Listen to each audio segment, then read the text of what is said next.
كائنا حيا نرى لم نزد إلا يقينا بالإله لم نزد إلا يقينا بالإله. اسلام کسی قوم کے ساتھ خاص نہیں ہے. یہ تو عربوں میں اب عصبیت پیدا ہو گئی ہے. خلافت عثمانیہ کا جب خاتمہ ہوا نا تو وہ عربیت کی بیس پہ ہوا, اسلام کی بیس پہ نہیں, کیونکہ اسلام کی بیس پہ اس خلافت کو ختم کرنا ممکن نہیں تھا.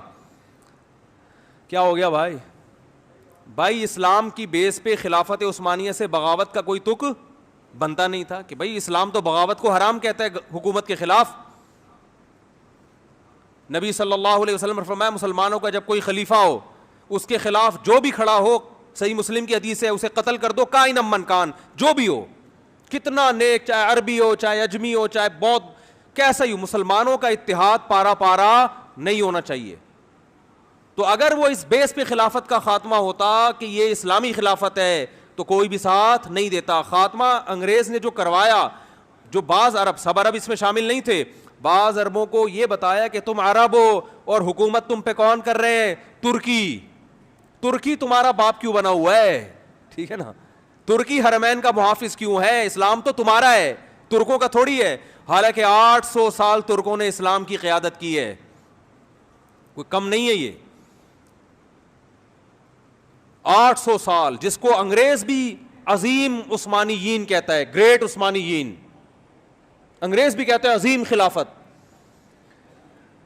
تو اسلام کی بیس پہ یہ میں نے ایک بہت بڑے عرب عالم سے سنا, شیخ صالح العثیمین رحمہ اللہ تعالی, انہوں نے بیان میں فرمایا کہ عرب اسرائیل کی جنگ میں عربوں کو کبھی بھی فتح, بولو نا, نہیں ہوگی. اس لیے کہ یہ عرب اسرائیل کی جنگ ہے. جب تک اس جنگ کو اسلام اور اسرائیل کا نام نہیں دیا جائے گا اللہ کی مدد نہیں آئے گی. مسلم اسرائیل کی جنگ کہو گے تو مدد آئے گی. اللہ نے عربوں کی مدد کا وعدہ نہیں کیا. اگر اللہ نے عربوں کی مدد کا وعدہ کیا ہوتا تو اللہ محمد صلی اللہ علیہ وسلم کے مقابلے میں جو عرب لڑ رہے تھے وہ زیادہ تھے, میجورٹی میں تھے. ادھر جو عرب تھے وہ اقلیت میں تھے نبی کے ساتھ, ادھر عرب میجورٹی میں تھے. اللہ ان کی مدد کرتا, ابو جہل کی مدد کرتا, عتبہ ابن ولید کی مدد کرتا, ابو لہب کی مدد کرتا اللہ تعالیٰ. آپ صلی اللہ علیہ وسلم تنہا اور آپ کے ساتھ اکیلے ابو بکر. تو بتاؤ, 2 عرب اس طرف, باقی سارے بولو نا اس طرف. مدد کی ان 2 کی نا. اس کا مطلب اللہ نے عربوں کی مدد کا وعدہ, بولو نا بھائی, نہیں کیا. کس کی مدد کا وعدہ کیا ہے؟ مسلم کی, اسلام کی, جو قرآن پر ایمان لائے گا اور اللہ کے نبی پر ایمان لائے گا. اس کے لیے عربی ہونا ضروری نہیں ہے. تو اسلام کی جو دعوت ہے وہ کسی قوم کے ساتھ خاص نہیں ہے. مجھے وہ حدیث بڑی پیاری لگتی ہے, حضرت سلمان فارسی رضی اللہ تعالی عنہ, جو فارس کے تھے, پرشین تھے, فارسی بولتے تھے. جب ایران پر مسلمانوں نے حملہ کیا ہے,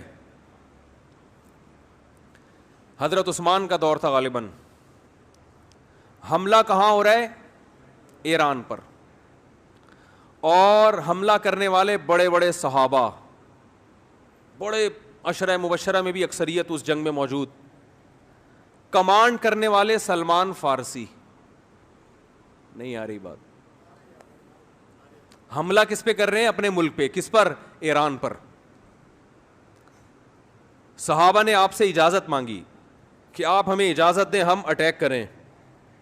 آپ نے فرمایا نہیں, میں نے رسول اللہ صلی اللہ علیہ وسلم سے یہ فرماتے ہوئے سنا ہے کہ جب تک اسلام کی دعوت نہ دے دو اس وقت تک حملہ کرنے کی اجازت نہیں ہے. تو حضرت سلمان فارسی اپنی قوم پر حملہ کس کے خلاف ہو رہا ہے؟ بولو نا یار, کیا ہو گیا بھائی, بولنے میں کوئی پابندی ہے؟ تو میں بھی تو چیخ رہا ہوں نا, تھوڑا سا آپ چیخ لیں. اپنی قوم کے خلاف لڑائی. تو لڑائی سے پہلے اپنی قوم کے پاس دعوت لے کر گئے. دعوت کا انداز دیکھیں. جب بھی اسلام کی دعوت دی جاتی ہے تو انداز یہ ہوتا ہے بھائی ہم سب تم کو ایک خدا کی طرف دعوت دیتے ہیں, آؤ اسلام پہ تحقیق کرو, یہ دین برحق ہے. یہ تھا نا, نا, یہ انداز نہیں.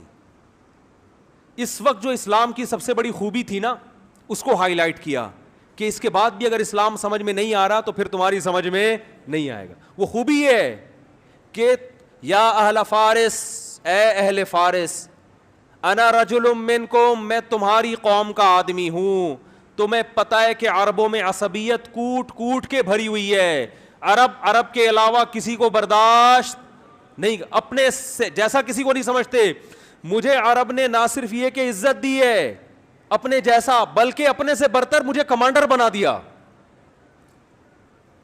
عرب کی قیادت کس کے ہاتھ میں ہے؟ کمانڈر کون ہے؟ میں ہوں. یا اہل فارس, اے اہل فارس, انا رجل منکم, تمہاری قوم کا آدمی ہوں. ترون العرب یطیعوننی, چھوٹی موٹی قوم میری فرما برداری نہیں کر رہی. عرب کو دیکھ رہے ہو کہ تم میری کمانڈ کے تحت لڑ رہے ہیں. کیا انداز, خاندانی انداز تھا یا نہیں دعوت کا؟ آج اگر یہ چیز عربوں میں جب بنو عباس کی خلافت کا, اسلام میں 2 خلافتیں عربوں کی آئی ہیں اور تیسری خلافت اجمیوں کی. بنو امیہ کی خلافت ختم, پھر بنو عباس کی خلافت جب ختم ہوئی تھی اسلام تباہ ہونے والا تھا, لیکن ترک کھڑے ہوئے اور اللہ نے ان کے ذریعے اسلام کو دوبارہ زندہ کیا. اور یورپ کی آنکھوں میں آنکھیں ڈال کے بات کرتے تھے. اس وقت بیت المقدس محفوظ تھا. ترک خلیفہ سے اسرائیل نے بیت المقدس کی تھوڑی سی زمین مانگی تھی. ترک خلیفہ نے کہا تھا کہ مٹی لے جانے کی بھی اجازت نہیں ہے, زمین تو دور کی بات, یہاں سے مٹی شاپر میں ڈال کے لے جانے کی بھی اجازت نہیں. اس وقت ہم اس قابل تھے کہ آنکھوں میں آنکھیں ڈال کے بات کرتے, اس لیے کہ اس وقت یہ جنگ عرب اسرائیل نہیں تھی بلکہ مسلم اور, بولو نا بھائی, اسرائیل. لوگ کہتے ہیں عرب جو ہے نا اسرائیل کو تسلیم کر رہے ہیں, تو بھائی کرنے دو. عربیت کی بیس پہ کر رہے ہیں, اسلام کی بیس پہ نہیں ہوگا. پاکستان اسلام کے نام پہ بنا ہے, عربیت کے نام پہ نہیں بنا. اس لیے پاکستان ابھی تک اسرائیل کو تسلیم نہیں کر رہا ہے اور انشاءاللہ نہیں کرے گا. اور اگر حکمران کرنے کی کوشش کریں گے تو ہم کرنے نہیں دیں گے انشاءاللہ. بیس اسلام ہے.